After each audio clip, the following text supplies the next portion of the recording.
نزلہ، زکام، خشام، قریضہ، common cold.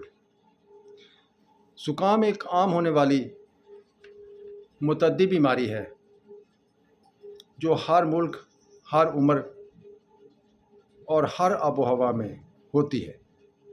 اس کی عام ترین علامات ناک کا مسلسل بہنا یا پھر بند ہو جانا ہے۔ یہ ناک، گلے اور سانس کی نالیوں کے بالائی حصوں کی سوزش ہے جو وائرس کی وجہ سے ہوتی ہے۔ ناک کی دوسری بیماریوں اور الرجی سے بھی زکام یا اس قسم کی علامات ہو سکتی ہیں۔ عام خیال یہ ہے کہ سردی میں باہر نکلنے، سردی میں گیلے کپڑے پہننے یا زیادہ ٹھنڈ میں جانے سے زکام ہو جاتا ہے۔ زکام دنیا کی قدیم ترین بیماری ہے۔ زکام کی بیماری زندگی بھر ہوتی رہتی ہے اور اس وائرس کے خلاف جسم میں قوت مدافعت پیدا نہیں ہوتی کہ یہ دوبارہ نہ ہو، جیسے خسرہ، کان پیڑے، چکن پاکس وغیرہ۔ اس بیماری کی ابتدا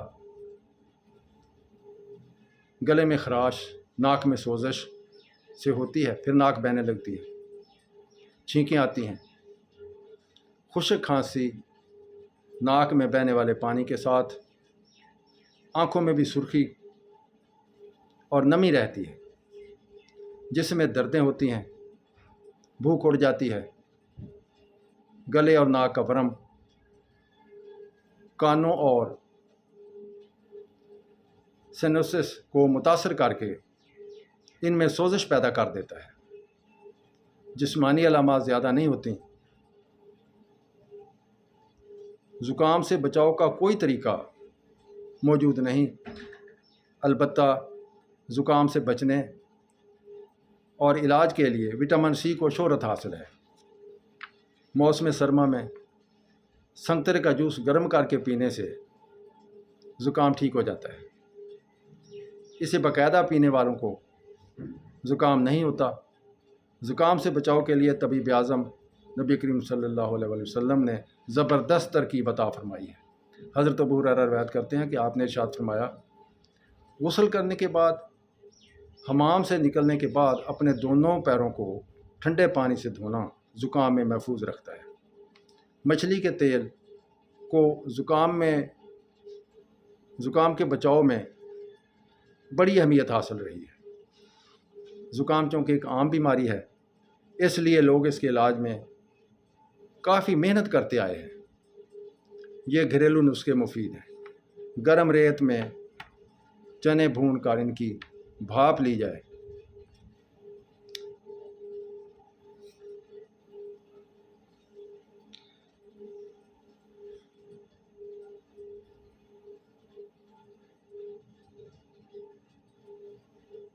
سوجی کے حلوہ میں خشخاش بھون کر کھائی جائے۔ سبز چائے کے قہوہ میں بادیان خطائی، الائچی سبز کے ساتھ دار چینی ابال کر، یہ بڑا مقبول مشروب ہے۔ کسٹرڈ پکا کر اس میں کیلا ڈال کر اسے گرم گرم کھایا جائے۔ دیسی مرغے کی یخنی گرم گرم پینے سے بھی افاقہ ہوتا ہے۔ زکام کے علاج میں زمانہ قدیم سے افیون، پوست اور خشخاش استعمال ہوتے آئے ہیں۔ طب دیسی ہو یا ولایتی، زکام کے علاج میں افیون کو ہر جگہ مقبولیت حاصل رہی ہے۔ افیون رطوبتوں کو خشک کرتی اور دافع علم ہے، اس لیے طبیب لوگوں کو افیون کھلا کر شہرت کماتے رہے۔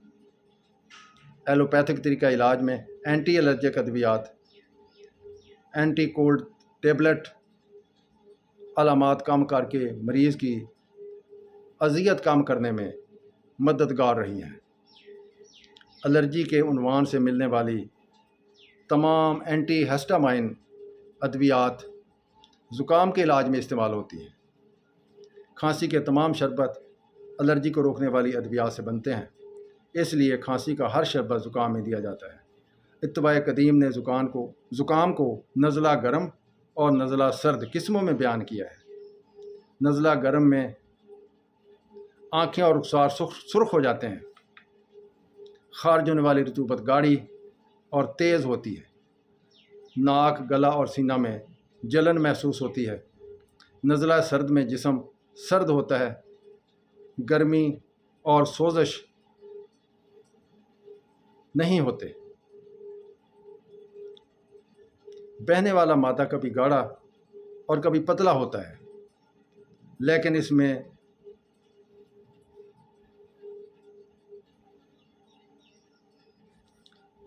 گرم نزلہ کے علاج میں بلغم کو گاڑھا کرنے والی ادویات دی جاتی ہیں۔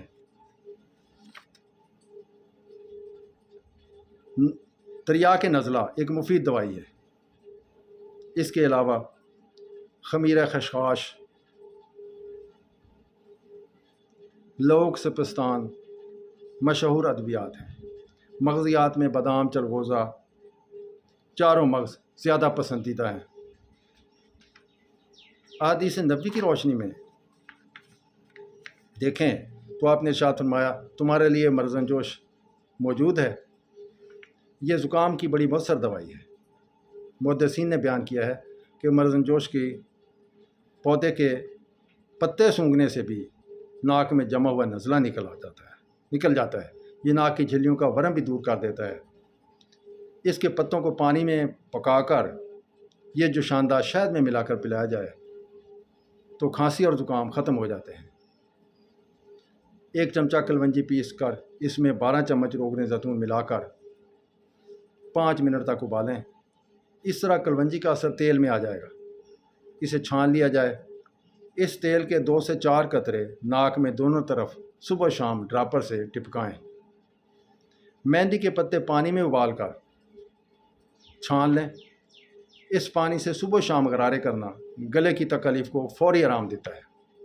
ہومیوپیتھک طریقہ علاج میں علامات کے مطابق ایلم سیپا 3X، سبا ڈیلا 3X، نیٹرمیو 3X ملا کر دن میں 4 بار استعمال کرایا جائے، مجرب ہے۔